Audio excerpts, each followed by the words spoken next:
Okay, so this is part 3 of my response to Bart's response to me. Still. Okay, so in part 2, he had said that basically the other parts of the Stewart model will react and prevent any type of significant pH change when you consume let's say animal proteins, etc. But he doesn't show any proof. So if you look at this study, this is by Bucklin, so we can go over the methods in a second here, but essentially this was only consuming 99 grams of protein. But you can see here that when you actually look dynamically over 24 hours on a blood pH, and this isn't even that much of an acid forming diet. You can see significantly less. I mean, the blood pH actually dropped slightly below 7.36. Technically, if you go below 7.35, that's acidemia. That's really bad. But you can see here that there isn't an instantaneous fix on pH.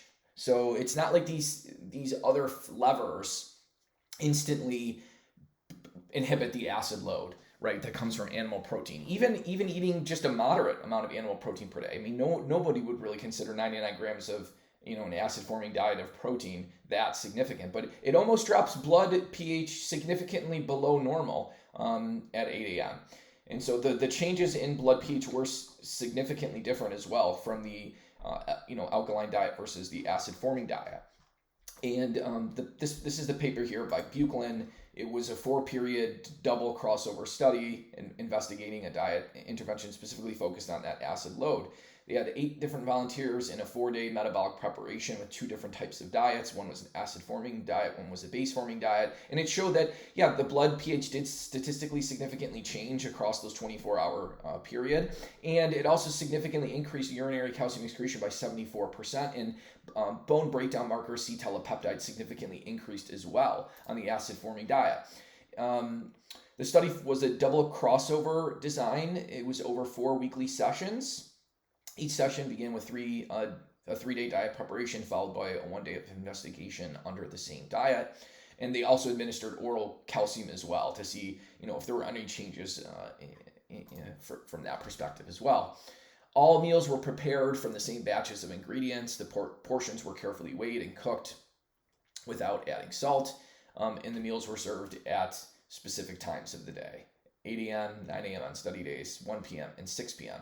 So this was great because, essentially, metabolic ward study, all the food was given, and they looked dynamically at what's happening with pH. And this was actually on a fairly high dietary calcium intake. But you can see this was the acid-forming diet. This was the base-forming diet. Now, the acid-forming diet consumed over 100 milligrams more of calcium from the diet. And then they added 1 gram of calcium too to see what would happen in different studies.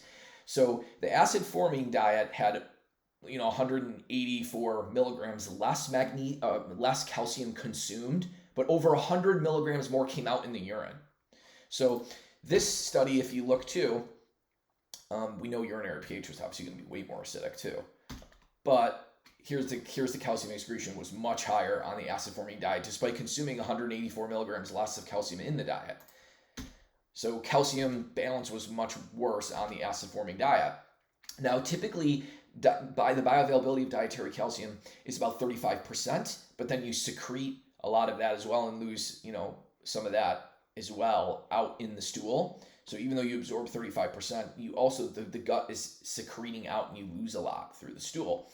So based on that, there was a 707 milligrams of calcium ingested, 246 would be absorbed from a 35% perspective.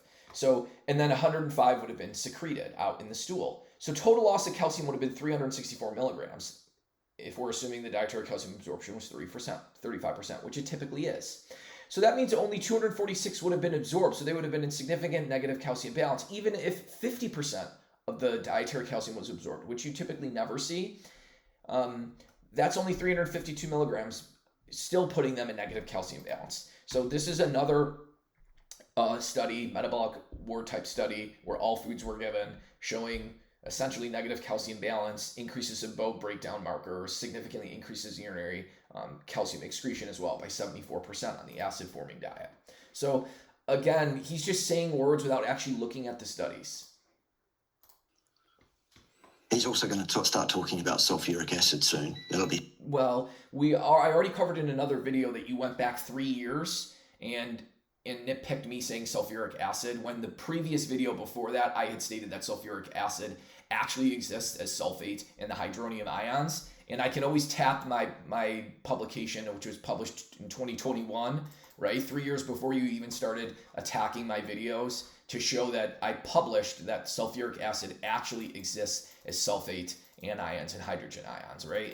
And that the protons actually exist as hydronium ions. So again, you're trying to character assassinate, but it's very easy to show you that I clearly understand that the sulfuric acid actually exists as sulfate anions and hydrogen ions. So you haven't taught me anything. Hilarious when he does. It's hilarious that you find one video where I say sulfuric acid and don't go into the details that sulfuric acid actually exists as the sulfate anions, trying to act like you don't know what I'm talking about, like you haven't looked at that paper, like I haven't shown that paper in videos that you've critiqued as well. So I know that you know I know this, but you're just trying to make it seem like I don't know what I'm talking about. Most textbooks will say protons or hydrogen ions. Technically, it exists as H3O+. This is a correct stuff he's saying about hydronium ions in terms of that they are hydronium ions and not H+, etc. He's only started saying this since I corrected him on it. Ha! Oh, you corrected me, even though I published this in 2021, 3 years before you even started looking at my videos. Hydronium ions, you did not teach me this. Again, this is your ego thinking you know more about this topic than me. Without acknowledging that he is being corrected by me. Why would I acknowledge you? You need to acknowledge me that I've proven you wrong. Again, show me one statement that you can definitively prove that I had no idea what I was talking about. Please show me that. Because we already know all the things that I've proven you incorrect on, things you've even admitted in previous videos. Without saying thank you to that bad bald man from Why would I thank you? I published on this 3 years before you even started critiquing me. Who corrected me quite rightly, and now I'm going to... I have to correct you all the time, and it's getting annoying. Start describing it correctly because it's important. So it's not like this doesn't go in. It does go in. It's hilarious. What's hilarious is that you keep trying to... You have this big ego, like you're teaching me something. Using the right weight matters. The body pod lets you easily understand what is the fastest way to... And that is what acidifies the body acutely for 4 hours. No, it isn't, in fact. No. Oh, explain. Show me how. I just showed you how it does acidify the pH, even at a protein intake of just 99 grams. See, you saying no, you haven't read the literature like I have. I mean, I have hundreds of studies that I've looked at. So you're never going to beat me on this topic because I've done PowerPoints. I've gone in depth on hundreds of studies. So you saying that it doesn't, I can prove through 24-hour blood pH, which again, the blood has buffers. It has hemoglobin and albumin to buffer the acid, to buffer the hydronium ions. The interstitial fluid doesn't have this, okay? So here's what I'm talking about. You have albumin in the blood and you have hemoglobin as well that are very strong hydronium ion buffers to try to maintain a normal pH. Interstitial fluid doesn't have that. So this becomes much more acidic. And we know this. We know that the interstitial fluid becomes, and when it becomes more acidic, you can get more insulin resistance. So the insulin receptors don't work as well. So there's harms to acidifying the interstitial fluid. There isn't just like no harms to this. And this activates osteoclasts. And it's going to be funny because later on in this video, he's going to be like, well, why would our body break down bone? Like, what would be the mechanism? Why would it do that? Well, it makes sense that the osteoclast would have a sensor for pH, and that if it's becoming too acidic, it'll break down bone for the carbonate, which can form carbonate and also neutralize at the same time the hydronium ions. And also it has citrate in it too, which can do the same thing. So bone is a source of alkali, and so it would make sense that if the osteoclast senses that the interstitial fluid is acidic, it's going to pull that alkali out of the bone and neutralize the hydronium ions and increase the bicarbonate. So it's going to be laughable when he says, why is the body so stupid to break down bone? Well, that now you understand, hopefully. Wrong. No, not wrong. Just because you say it's wrong, I'll point to a study to prove you incorrect. Absolute nonsense. There's no science behind what James has just said there. Oh, really? No science behind it? Okay. Look at any study looking at 24-hour blood pH, which again I just showed has much stronger controllers of pH than interstitial fluid, and it still significantly goes down, the pH, compared to, not having an acidic intake. There's no basic physics behind it. Oh, there's no basic physics. That's because you don't understand it. That's what's laughable. That's why this debate has been raging for over an entire year, is because you still don't get it. At all. What James is showing there is a complete lack of understanding of dynamic equilibria systems. No, you don't even understand the dynamic studies looking at 24-hour blood pH. Le Chatelier's principle, the basic laws of physics, conservation laws, or how to apply them in the objective reality in which we find ourselves. He's being a reductionist. False. You're the reductionist looking at just the Stewart model, whereas I'm actually looking at clinical studies, looking at the ingestion of animal protein. That's the difference. I'm looking at the clinical evidence. You're based on theology, and that's why we're constantly debating. Saying sulfur-containing amino acids cause acidity. No, they don't. Yes, they do. Proven in clinical studies looking at even 24-hour blood pH. In isolation. No. Wrong. False. Activation of the osteoclast, the increased markers of bone breakdown, the significant negative calcium balance, you're false. When they get released, our bicarbonate takes a hit. What is that, do you think? In what way does the bicarbonate take a hit? Oh, well, we're going to have to show you, because you clearly don't understand how this works. So we're going to just keep having to show you. So when you get the release of the sulfate and the hydronium ions here, you basically are now increasing the activity of the hydronium ions. So that is going to push the equation to the right. And so that's going to take the hydronium ions and the bicarbonate towards the carbonic acid and then to CO2 and water. So that's why bicarb goes down. It takes the hit right here because the hydronium ions combine with the bicarbonate to form carbonic acid, which then dissociates to CO2 and water. That's how it takes the hit. So how do you not understand that? And so what happens is you are acidifying the body with the hydronium ions, the bicarbonate goes down, and then later on the kidneys are going to want to produce more bicarbonate, right, to replace what has been lost. And at the same time, though, the carbonic anhydrase has to produce an equimolar amount of protons, of hydronium ions. And that's why the urine becomes acidic. And you try to make a joke like we're washing that acid back into the blood, and so that doesn't work, and that's why I'm wrong. No, you don't understand that acid load has been partially neutralized by the buffers already, by bicarbonate, by the bone, before it hits the kidneys. Then the kidneys produce, they have to, via carbonic anhydrase, more protons to make more bicarbonate. And then the body simply gets rid of the protons because it doesn't want to keep that acid, keep the hydronium ions. It wants to regain the bicarbonate that was lost. So you don't even understand the physiology. And that's what's laughable. And we're going to see that when you make those statements later on in this video.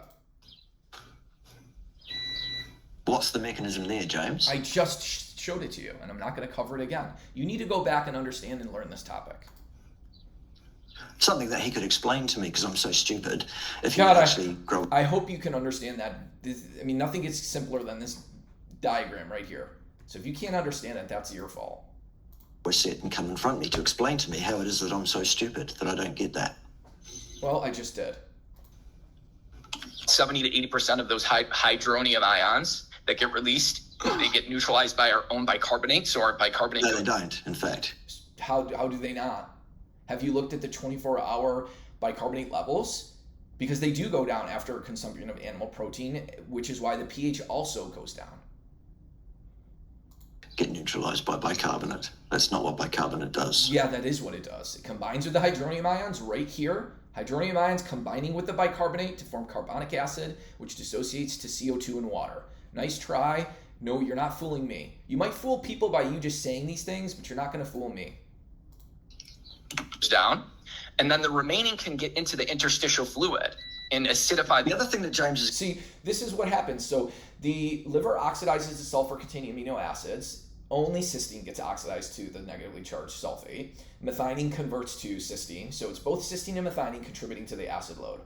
Then you get this formation of hydronium ions, which is acidifying. It gets pushed throughout the circulation. Bicarb takes a hit. It gets into capillaries and into the interstitial fluid, acidifying the interstitial fluid. And that's why that activates osteoclast in bone to signal bone breakdown. And then some of those which haven't been buffered, but some do get buffered by phosphate, enter the urine, and some get secreted also into the urine, and some get made while the kidneys reform more bicarbonate to get the bicarb back up, and that's why the urine becomes more acidic. You see, Bart doesn't understand. I have to explain to him the physiology because he doesn't understand it. It's got wrong here, and I know that there'll be... You have nothing, you've not pointed a single study to prove that I'm wrong. People jumping up and down that hear me say this next, but bear with me. James is under the false assumption, as are most people that deal with chemistry, that you are required to account for mass. The whole idea of the conservation of mass, which is talked about in chemical circles, or chemistry circles, I should say, it's a falsehood. Mass is not conserved. And ions are not conserved when they auto-dissociate in an aqueous solution. Especially, I'm talking about hydronium ions, H3O plus and OH minus.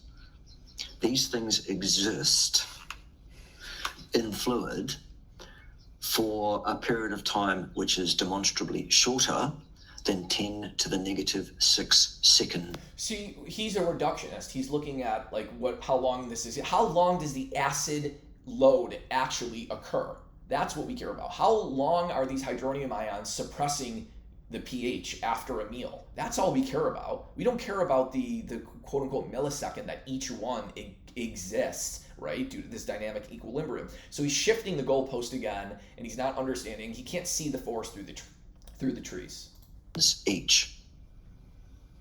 Wow. Before they react with something else. Do they actually literally exist in that case in any meaningful way or sense? Well, they do. If the pH is significantly decreased and the fluid pool is significantly more acidic and osteoclasts are being activated and you're in negative calcium balance now, yeah, it actually does matter.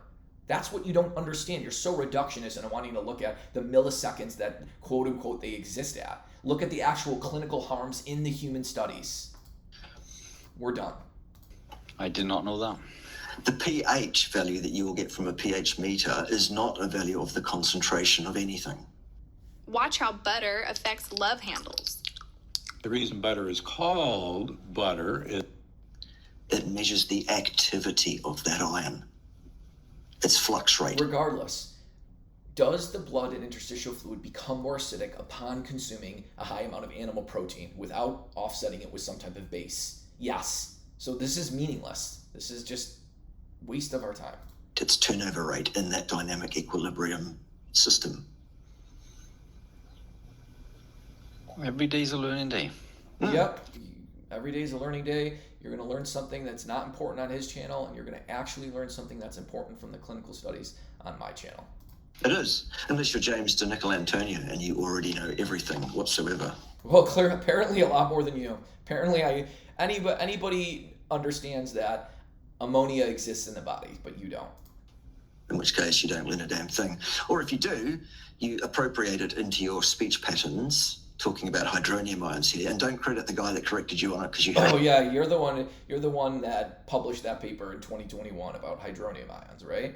The very first video that you critiqued me on, the first thing I said was hydronium ions. And you said, congratulations. So I know what I'm talking about. Again, this is your ego and your character assassination trying to make it seem like I don't know what I'm talking about.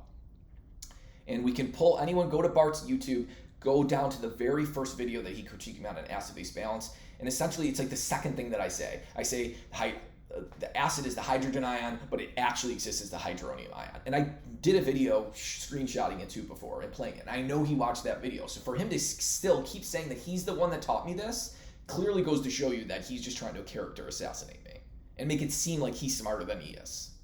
Wrong. The bald guy from New Zealand. That's right, because he's a bad The liar. man. Or even worse, if you were to acknowledge this guy. Why would I acknowledge this guy? Then what? Goodness gracious, because that guy tore him 3 or 4 new ones as well. No, the teddy bear and you have never torn anything because you don't understand this topic. That's what's laughable. And everybody's going to understand that. When they watch this video, they're going to clearly understand that I know this topic way more in depth than you. Without breaking a sweat.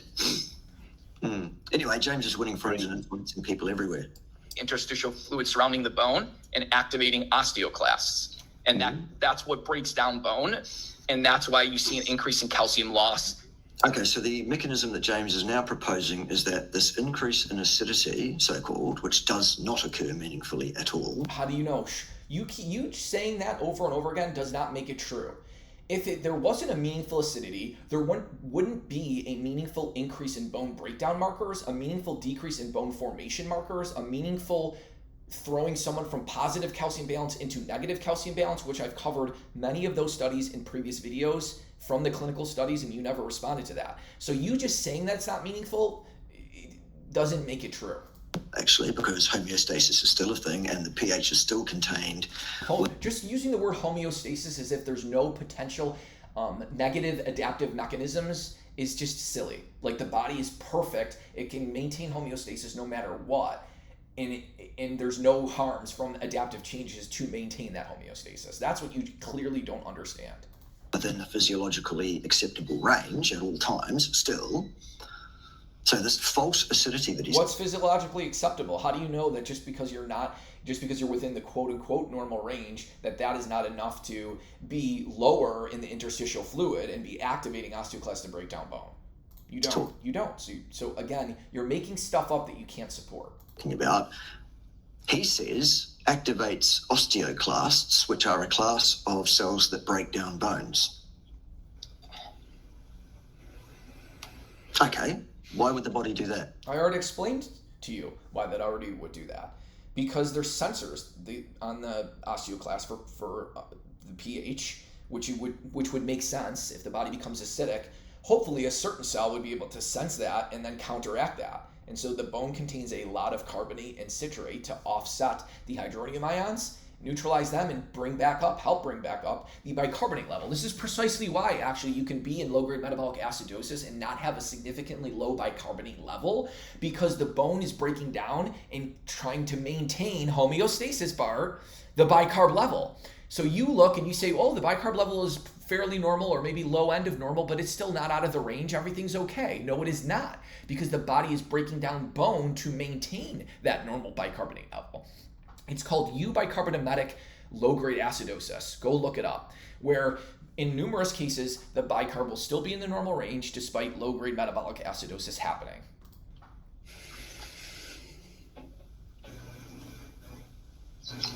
What would be the logic behind any of that? Just explain that. Just explain the very, very good logic of why the body has alkali reserves to offset any type of acidosis.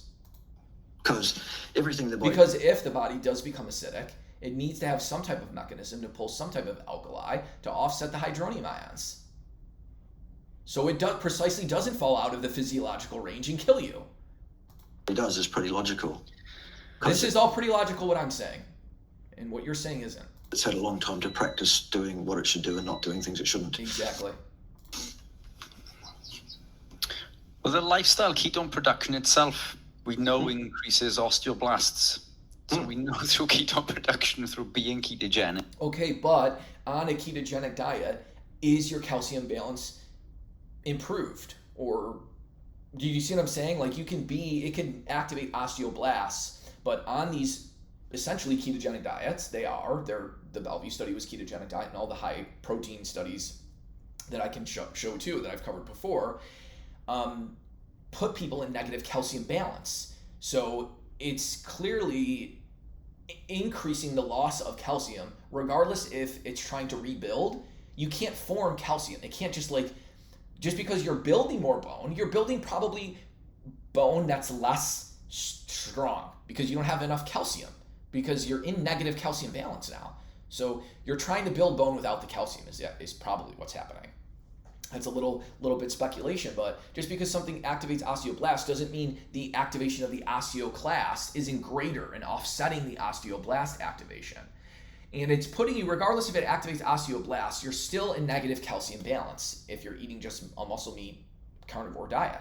And activating osteoblasts doesn't prevent that negative calcium balance, because you have to ingest the calcium enough to offset the negative balance. Nick, we see an increase in bone mineral density. What James is again, if you look at a bone mineral density, it's not telling you how much calcium is in the bone, though, or the strength of the bone. Other potential minerals are maybe now replacing the calcium that it doesn't have to input there, right? Maybe magnesium, sodium, potassium, etc. But you're losing out on the calcium. So there could be basically a point where it's just, you don't now have the depletion of the calcium has become so much that now there's weakening of bone. But we don't know, right? Posing is also very, very possible. And even if James was correct about all of this and that there is a meaningful change in acidity, which there isn't. False. In the blood or the interstitial fluids or the cell fluids, as the case may be, and that did activate osteoclasts to some degree and that they did start breaking down bone material to some degree. So, Ridge is already really good at the wallet and all the everyday carry stuff, but I was surprised with how much they were able to. Show me a long-term study over decades where people dissolve into puddles on the floor because they eat nothing but meat and fat and organs. Okay, so we have the clinical studies out to a year that there are negative calcium balance. We don't have those studies, the long term. So why would you not err on the side of caution? Why not simply offset that acid load with either low oxalate fruits and vegetables or sodium and potassium bicarbonate? Because we do have studies giving sodium/potassium bicarbonate in people with kidney disease, in older adults, and in people with cancer, showing benefits. So you can look, the only way you're going to get, you're never going to have the decade-long studies. So to say, show me this, he knows nobody has that. So that's just, basically a straw man argument. But we do have like 1 to 2 year studies giving sodium and potassium bicarbonate, which is something that I believe is helpful, showing improvements in bone mass and improvements in bone mineral density doing such, and improvements in kidney function. And then, of course, there are studies in cancer patients showing benefits. So again, trying to say that I need to have a 30-year study to prove this right, of course, there's no definitive proof for 30 years what's going to happen. I'm saying that there is this harm that we have definitive proof on out to just over a year on negative calcium balance. And there's the acid load is still going to happen. The hydronium ions are always going to be formed. And if they activate osteoclasts in 1 year after eating meat, I don't see why we wouldn't keep doing that. You might just strip so much calcium from the bone that the loss now is you're not seeing as much of a negative calcium balance. But that doesn't mean that the bone isn't breaking down. It just had less calcium, so less is coming out in the urine, so you appear to be in better calcium balance, but you simply just don't have enough calcium now in the bone. And so if you're seeing improvements in bone health with taking these alkaline supplements, that is pretty good. That's just adding more weight to the evidence that there is harms when you become too acidic, and there are benefits when you use these alkaline supplements on bone health and kidney health. And anyone can look up sodium/potassium bicarbonate and bone health and find the clinical studies in New England Journal of Medicine. Dr. Anthony Sebastian published some papers on that. There's several of those studies. You can just Google bicarbonate supplements and bone health, randomized control trial, and they'll come up. Whoops. No, all he's got is that Bellevue study. That's not all I have. I have about 16 other studies, and you haven't even read the Bellevue study. Two gentlemen from the last century who were not representative of any kind of population to speak of at all. Why are they not representative of anyone? Who ate something, we don't really know what, we weren't there. Well, we do know, because they were under lock and key for 3 months, and the clinical investigators documented what they ate by weighing the food, by homogenizing it, by ashing it, and by determining the calcium content of that food. We're done. They were observed in a lab situation for 3 months and then allowed to do their own thing under their own recognizance for another 9. Yeah, but they still had to come back into the hospital every week or bi-weekly and get their urine checked to make sure they were still adherent to the diet, which they were. We're done. And there was a measurement of the excretion of calcium in their urine, but no real measurement of the intakes. False. There was measurement of the intakes when they came back into the metabolic ward. After the 3-month metabolic ward, Anderson went back for 3 more weeks under lock and key at month 11 and showing the same negative calcium balance after 11 plus months on the carnivore diet. And certainly... You haven't read the study. No assessment of their bone mineral density via DEXA scanner. Again, does a bone mineral density tell you how much calcium is in that bone? No, it does not. Does it tell you the strength of that bone? No, it does not. So bone mineral density isn't perfect. And even if we had it, so what? You're still in negative calcium balance of an essential nutrient. That is not good. Like that, because it didn't exist at the time. So are we just fear-mongering? No, we're presenting exactly what happened over the 12 months and stating why not offset this harm. Or could we have a look at any number of carnivore eating people who've been doing that for between 1 and 2 decades, and a smaller number of folks that we can tap who've been doing it for multiple decades? Okay, so tapping a couple people. Again, the one, Rick Rodriguez, I believe consumed dairy. Maggie, she is an outlier. She's like a Sean Baker, right, for women. Because Sean Baker's like 6'6" or something like that, total outlier. And Maggie, I think, is like 5'10", 5'11". So you can't point to one outlier and say, oh, that's proof that this won't harm anyone eating a carnivore diet, because they're also very, very active. Both Sean and Maggie. Maggie does rigorous work on a farm all day and has her entire life, essentially. And Sean Baker is constantly lifting weights, sprinting, box jumping, offsetting potential harms on bone. So you can't just use a couple examples and say they're fine.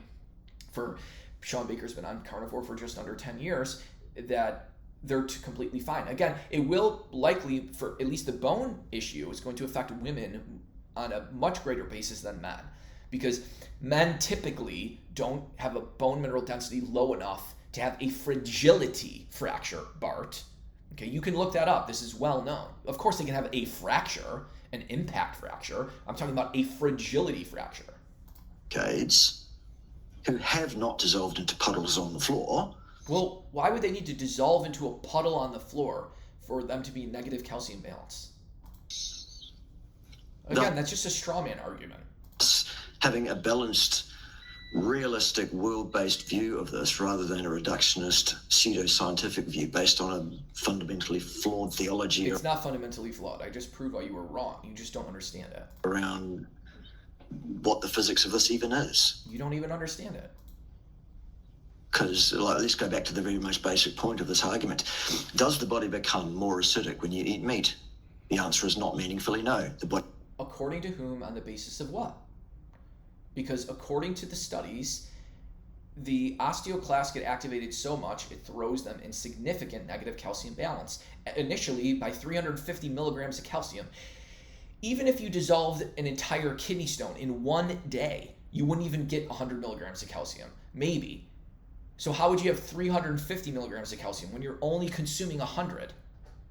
It would have to come from bone. I've ran the numbers.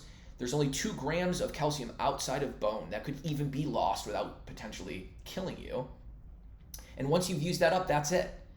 And Anderson lost about 100,000 milligrams of calcium. So 99% of what was lost had to have come from bone.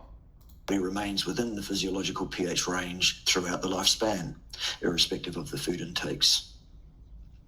And if you do push your body outside the physiological pH range, guess what happens after that? Well, very soon after. Again, you keep talking about the physiological pH range as if there can't be harms happening within the physiological pH range, which they can, because the bone is precisely breaking down to keep the body in physiological pH range. How do you not understand this? This is how homeostasis works. There are maladaptive things that happen to maintain homeostasis. It's something that you really need to read up on, Bart. After that, you die. It's not just death and dead pools of bones that matter.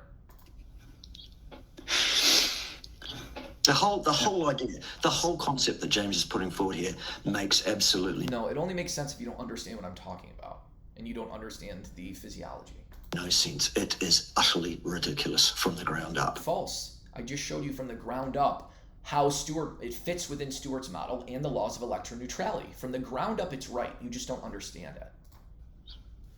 As is James. It's really sad. It's really sad. Just ridiculously overinflated ego. You have the overinflated ego. Because you want credit for the hydronium ion, which I published 3 years before you started even critiquing me. and his inability to actually engage with objective reality, let alone front up to a discussion with an adult scientifically. Oh, you're an adult? Thanks for telling us that. We didn't already know that.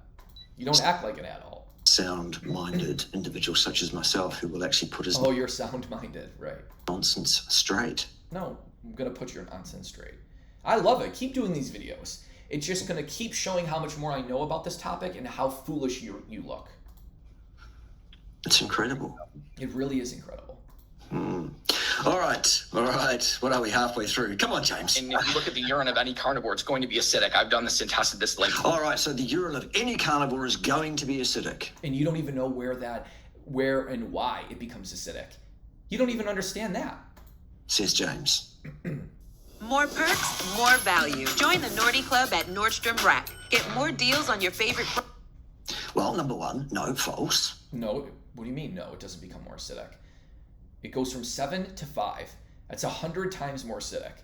One pH value is 10x. So typically my urine is 7 if I'm balancing out my diet, and it goes down to 5 if I'm eating carnivore. That is true, and for you to say false, again, you throw out the word false like you're right, and like we're supposed to just take it, at face value.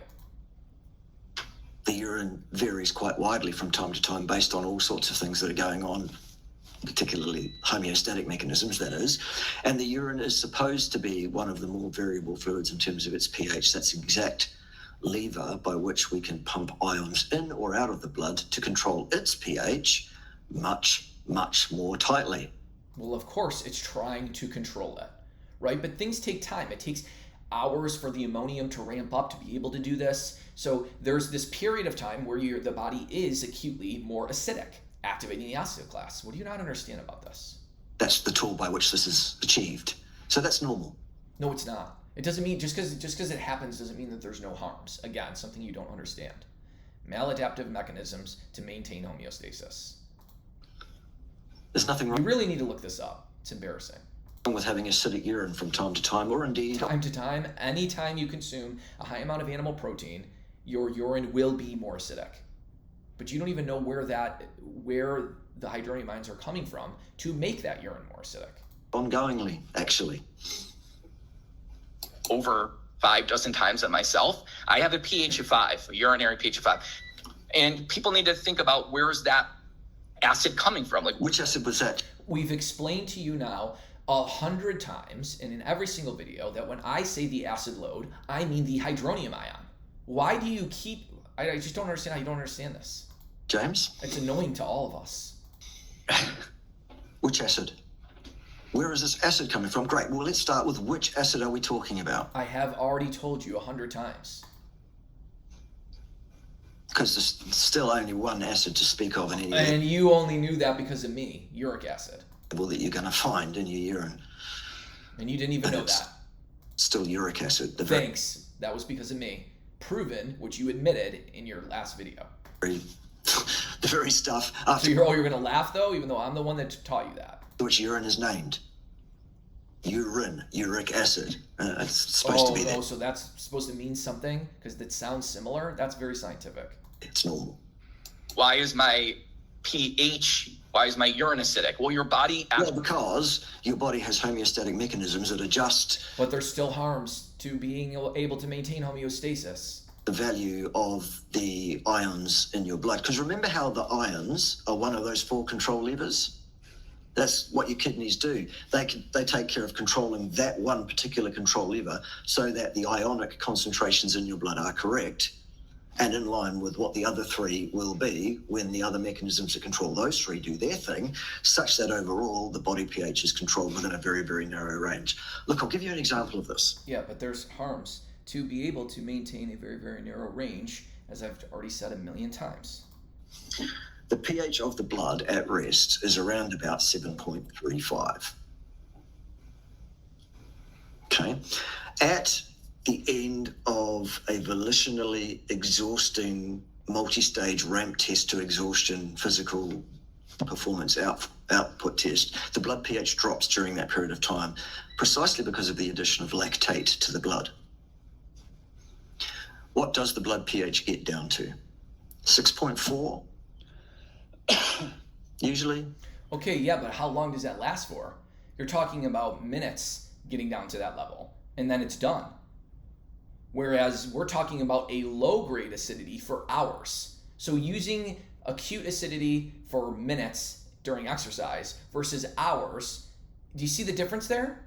So there's a huge difference. And to try to say that, oh, because exercise goes down lower and exercise is beneficial, to say that that's the same thing as being slightly acidic for hours, that just, again, that's a straw man argument. And a well-trained athlete at full exhaustion. So,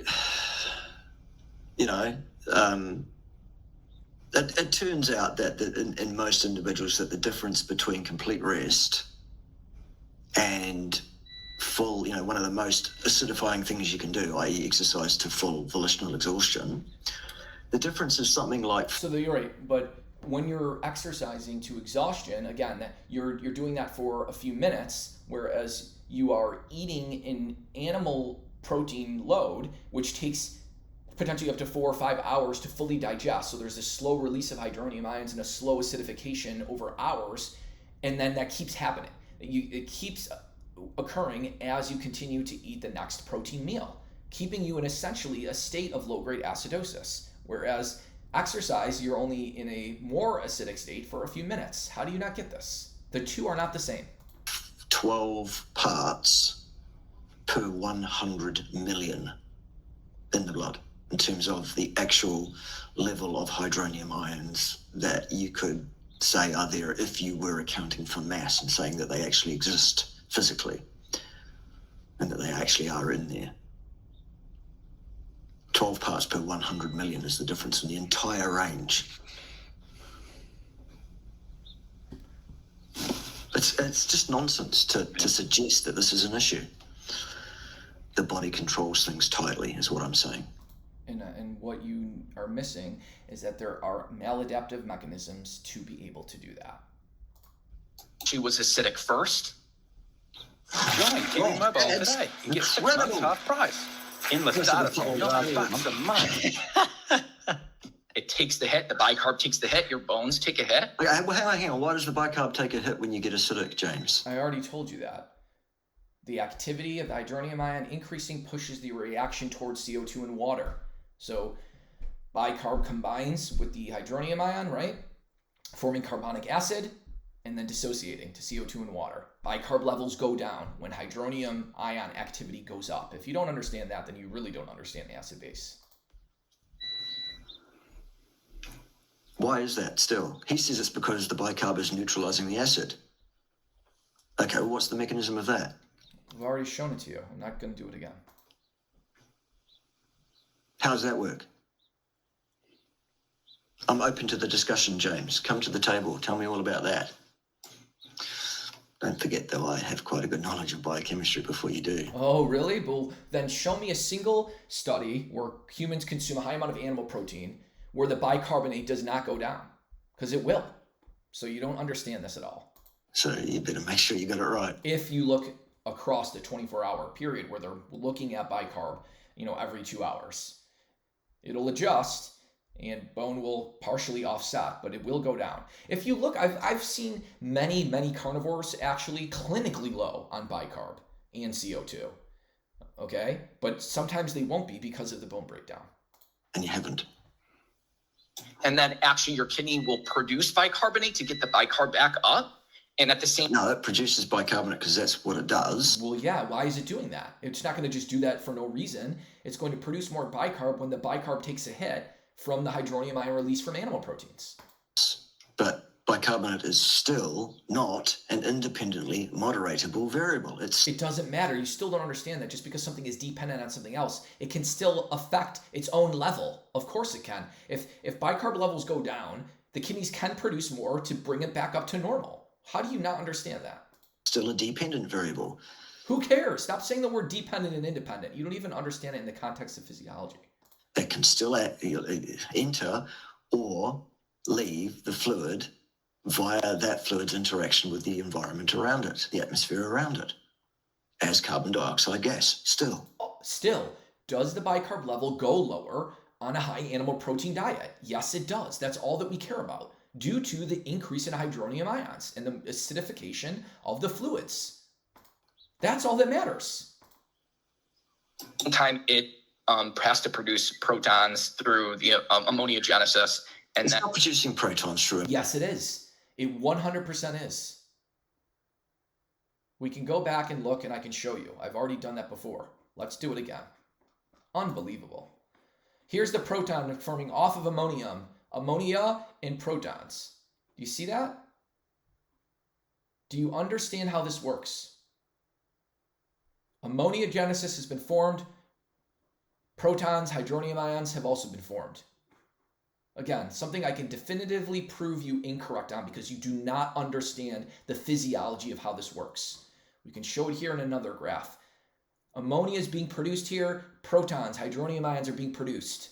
You say false, you don't even understand the basic physiology. It's embarrassing.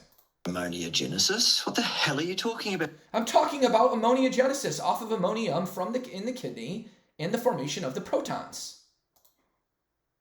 James, these are just words based on a fundamentally... And when the kidneys also produce bicarbonate here, they have to produce an equimolar amount of hydronium ion. It has to. Flawed and false model of how the physiology works. And that's why your urine becomes acidic. So the acid, the hydrogen ions, hydronium ions, technically, that are in the... Which, James? Well, because everybody who has ever read acid-base balance will never have heard the word hydronium ion. Every textbook uses hydrogen ion. You have to be an absolute expert to know that it's actually a hydronium ion. 99% of people aren't going to know what the heck you're talking about.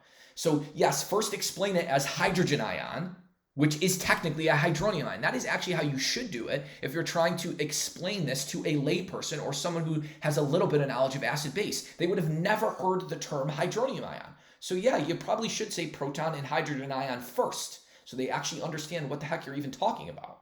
James.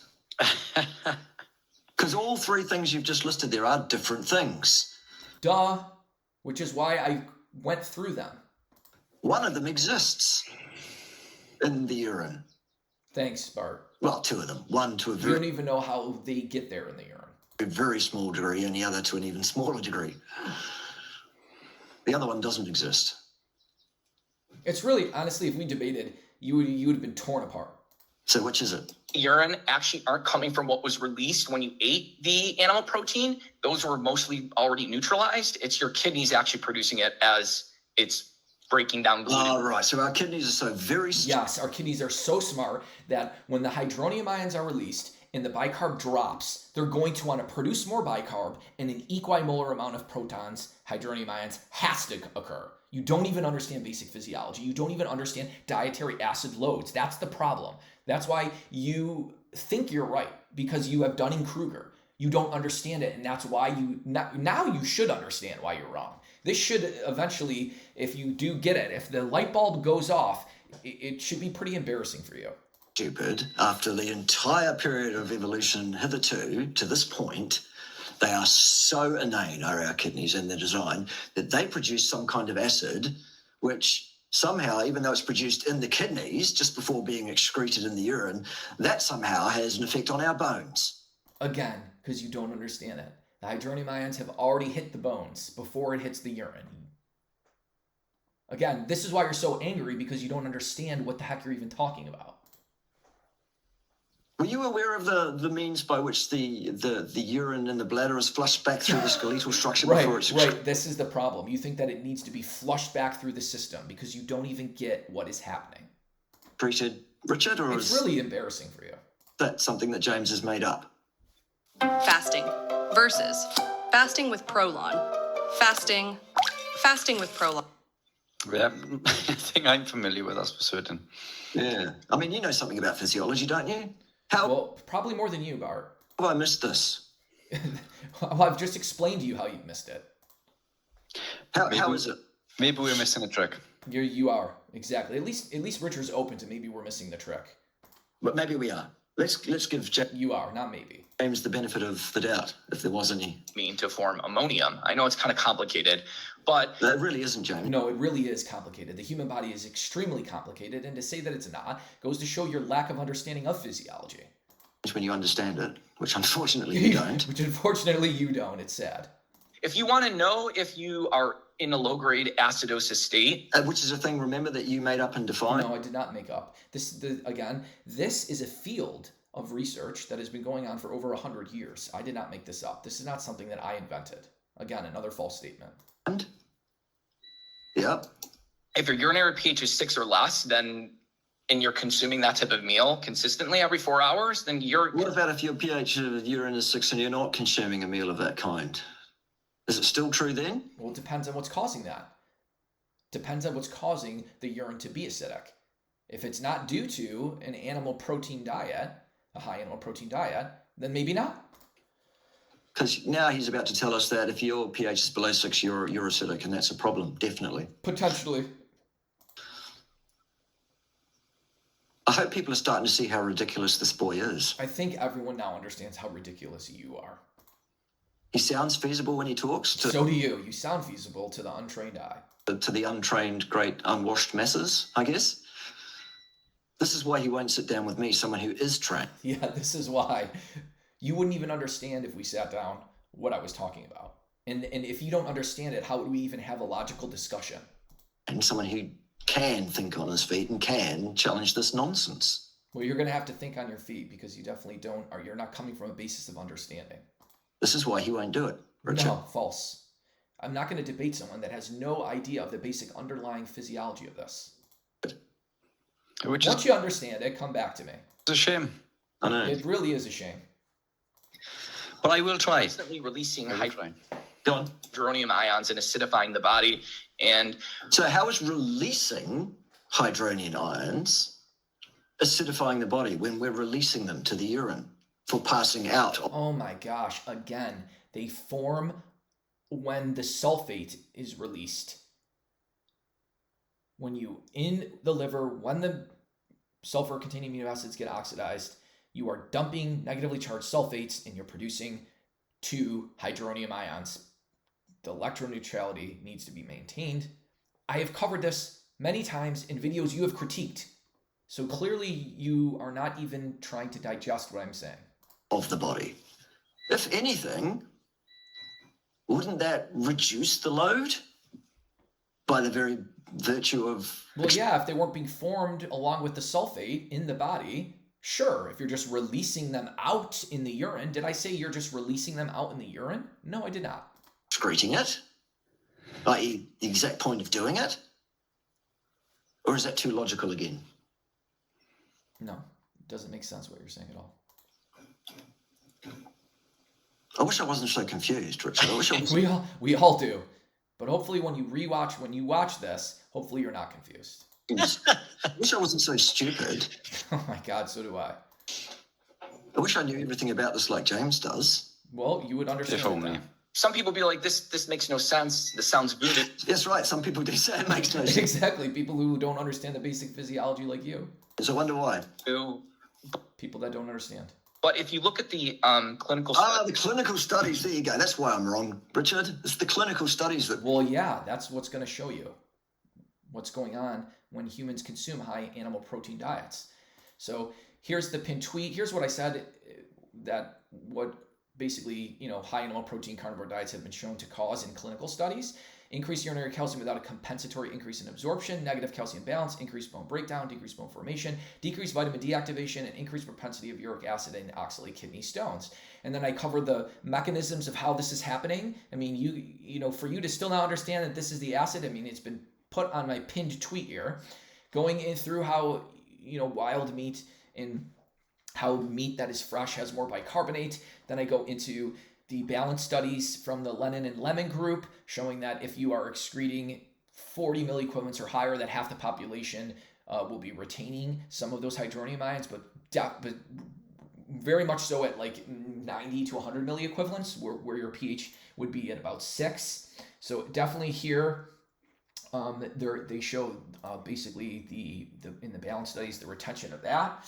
And then I go into the clinical studies, the Bellevue study, and then I go into at least 13 other studies showing negative calcium balance or worsening calcium balance plus increases in markers of bone breakdown, right? So Reddy et al., Adams et al., I'm not going to go through all these studies, Ince et al., Chu et al., Lutz et al., Buchlan et al., Kurtzdetter, Breslau, Wang, Robertson, et cetera, et cetera. And then I point to the 51-minute video going over more studies and another video too on my YouTube. So yeah, if you look at the clinical studies, they all show worsening or negative calcium balance with these studies. And I've done videos on them. So go and actually look. You haven't read the papers. That's the problem. Prove Bert K. wrong. Which clinical studies are those, James? Oh my gosh, it's on my pinned tweet, you buffoon. Would you like to tap some clinical studies? Yes, I would love to. It'll be the same 4 again that he tapped. 4, right, only 4. Again, another lie. I can definitively prove you wrong that you're trying to make it seem like there's only 4 studies when my pinned tweet has clearly more than 4 studies. Taps. We've already had the Bellevue study. That's the 5th one. No, you never read the Bellevue study. And we're going to get to that in a second. He always taps. What are the other 4? There's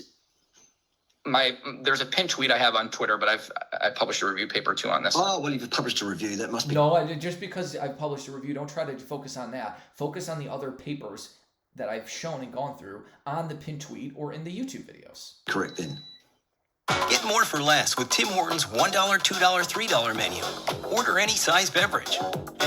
Because a review article, James, is an opinion piece. We know. Just read the studies. I know I've written quite a few of them. No, a review article isn't an opinion piece. It's reviewing the clinical studies. If you just review and state what happened in each clinical study, that is not an opinion piece. You don't even know what a review article is. Self. None of them prove anything. They're my opinion. The clinical studies can. That's what a review is. And when every single one is showing the exact same thing, I think you're onto something. It's an educated review. Go read the papers first. That's the problem why you're so confident. You haven't read the 16 studies. Go read the 16 studies and get back to me. Of the literature published by others to try and draw some kind of conclusion from a body of investigation. It's an opinion piece. Well, false. If you just review what the clinical studies state, then there's a review of clinical studies, not an opinion piece. Not if you give your opinion. If you don't give your opinion about the research and you just state what happened, the measurements that happened, then that is just a review of clinical studies, not an opinion piece. Nice try. You don't even understand what an opinion is. If you look at the bone breakdown markers on high... Bone breakdown markers? Yes, bone breakdown markers. C telepeptide and N telepeptide. As opposed to actual bone breakdown? Well, what do you mean? You're talking about the collagen in bone that is increasing in the blood and in the urine. Could have only come from bone. When they increase, that is a marker of bone breakdown. See how that's different? You see how you need to go look up and see what it is? See what C telepeptide is and N telepeptide? Go look it up and see what they are. They are markers of bone breakdown. There are leaps of faith here. There are steps here that James is just requiring you to... No, there's no leap of faith. You're either in negative calcium balance or you're not. So I don't know what you're talking about. Except because he says so. And the fact that only physiologically from how much 99% of calcium being in bone with only 1% outside of the bone, and you can't lose that 1%, you'll die, right? You can only lose at the very most 2 grams out of the body. And again, Anderson lost 100 grams. So we know the calcium came from bone, which means the bone would have had to have broken down. Am I making sense here, Richard? No, you're not. You're not. You're making 0 sense, not 100%. Yeah. Okay. Protein. You'd be brave enough to tell me if you thought I was unreasonable, wouldn't you? Well, both of you would have to have an actual understanding of this. And Richard has admitted he hasn't studied this topic. You're the one that's claiming you're the expert on the topic. So to ask Richard, does it sound right? That's unfair. He hasn't studied this topic and he's admitted that. That's fine. Not everybody knows everything about everything. But I particularly have studied and published on this topic and you haven't. I would certainly try. Oh, good. Diet, so like N telepeptide and C telepeptide. Well, let's say words bigger than wheelbarrow, though. That'll confuse people. I'm sorry. I'm going to use the scientific words. Too bad if you don't like it. Oh, now first he wants me to use the specific word. Now if I use the word, but it's a long word, now it's going to confuse people. People can't understand long words, according to Bart. The blood in the urine, that typically significantly goes up, and then bone formation markers goes down. Oh, well, markers. We're all concerned about markers, aren't we? Well, I mean, we should be when you can't even keep the body in balance on an essential mineral on an all muscle meat diet with some organs and fat. How are your markers, Richard? Well, mine are fantastic, as it happens. I highly doubt you've measured N-telepeptide, C-telepeptide, nor have done a metabolic ward study looking at your calcium balance. You have no idea if you're in calcium balance or not, Richard. I'm sorry. And so, I mean, it's just crazy to say that your markers are fine and that you're in calcium balance. You have no idea. You're very unlikely that either you or Bart are actually in calcium balance. I would bet $100 that both of you are in negative calcium balance if you're eating a high amount of animal protein, not offset by some type of base. I would bet everything on it, to be fair. My bones don't seem to be crumbling. All right, mine either. Well, again, that's the leap of faith. It's not as if there aren't potential things that could offset. And it's not also as if even eating a poor standard American diet, again, most men don't have bad measurable low bone mineral density until they're 70. Richard, you're like in your 40s. So of course your bone mineral density is going to be fine. Do you see the problem with saying my bone density is fine, so this idea of James's has to be wrong? Even eating a crappy diet, your bone mineral density for most men will not even show up being low until you're at least 75. Do you see the problem by saying, well, my bone mineral density is fine, so James must be wrong? How that is a straw man argument. Because the only marker of bone mineral density I'm interested in is, are my bones dissolving? The answer is no. The answer is actually probably yes, slightly dissolving to get at the carbonate to bring your bicarbonate levels back up. Yes, they probably are slightly dissolving, and you probably are in negative calcium balance. I would bet my life on it. No, they're not. So we can probably move on. You saying no, they're not. You have no proof to prove that, because that goes against what every single metabolic ward study has ever shown. Osteocalcin. So in the Bellevue study... the Bellevue study, good. It actually proved that... No, it didn't prove anything because no studies prove anything. False. You haven't read it, so you have no idea what you're talking about. Whatsoever still. Your very existence, James, is still metaphysical.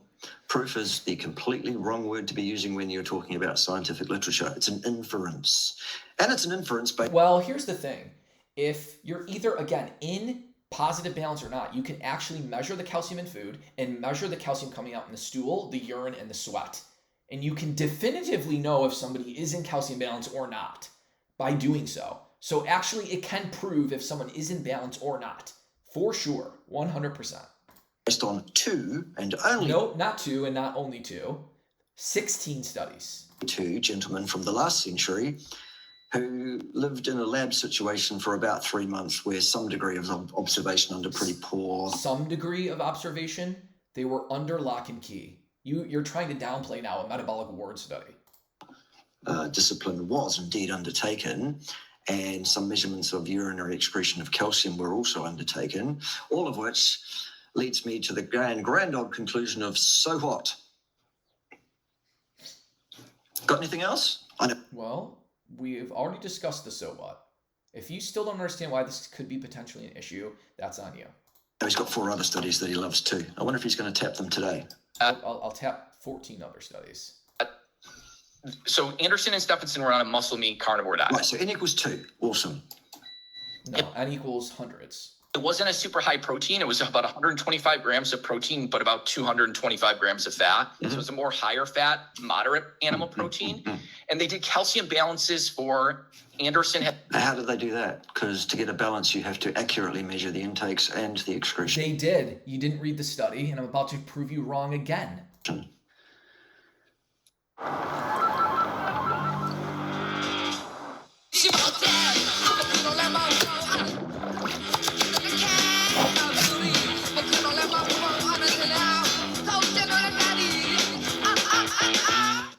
Did you get caught unprepared for the elements?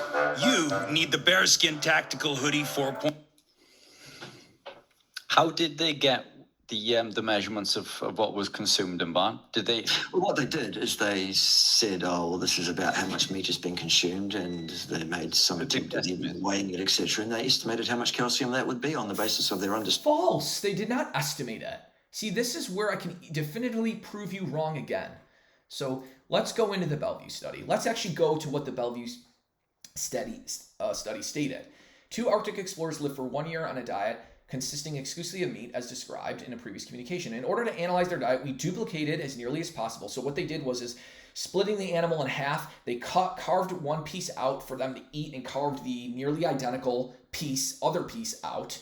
And then the food was taken by them in a metabolic ward, right? The meat for those first 3 months were from freshly killed animals the day before. The samples of the duplicate meat that they consumed were then placed in a container, and analyses were made of aliquot portions of each collected sample. And they determined the calcium was determined by the McCruden's method, right? They ashed it and they filtered it out, and they determined the exact amount of calcium in the duplicate food samples. So McCruden's method is an accuracy within 5 or 10%. So they estimated, measured from the ashing the meat, right? They ashed it and measured the calcium. It turned out that they were consuming about 100 milligrams of calcium per day. And it could have been maybe as high as 105, 110, or as low as 95, 90. But regardless, if they're in a negative calcium balance of 175 to 350, a 5 or 10 milligram swing isn't a big deal. So the method could detect calcium in very low amounts and was suitable for detecting it in food samples. It addressed interferences too with phosphate and iron, and by careful pH control and precipitation steps. So this method was adapted to homogenize the food duplicates, ash them, and analyze the calcium content. They actually measured the calcium content.